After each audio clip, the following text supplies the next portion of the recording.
அப்புறம் என்ன செய்தார் தெரியுமா? ஆஸ்திகள் யாவும் பெற்று கண்டு தூரதேசம் ஓடி போய் துன்மார்க்கம் மனஜீவியம் செய்தானே. ஆஸ்திகள் யாவும் பெற்று கண்டு தூரதேசம் ஓடி போய் துன்மார்க்கம் மனஜீவியம் செய்தானே. சுய இஷ்டத்திற்கு நான் வாழ்வேன் என்று தன்னகத்திலே எண்ணிக் கொண்டானே.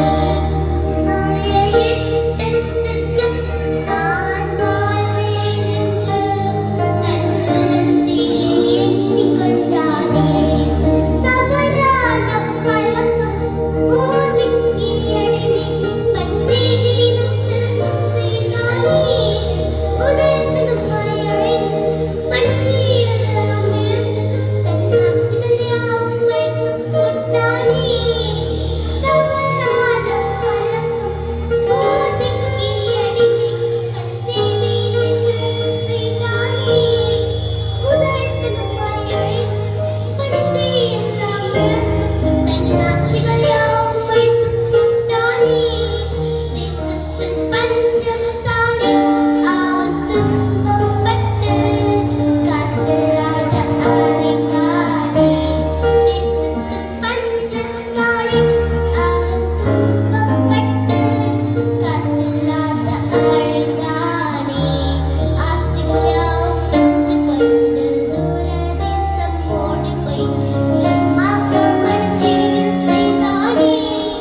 ஆஸ்திகள் யாவும் பெற்றுக்கொண்டு தூரதேசம் ஓடிப்போய் துன்மார்க்கம் மனஜீவியம் செய்தானே.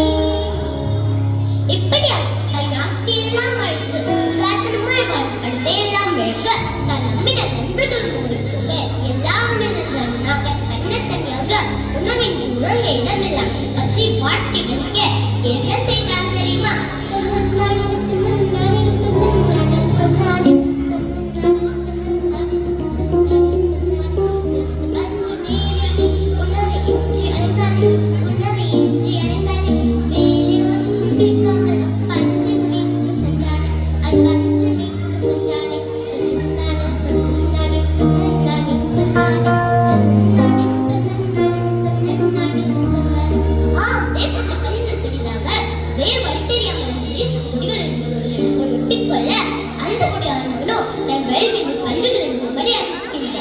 அங்கு அவர் பஞ்சு நகாமல்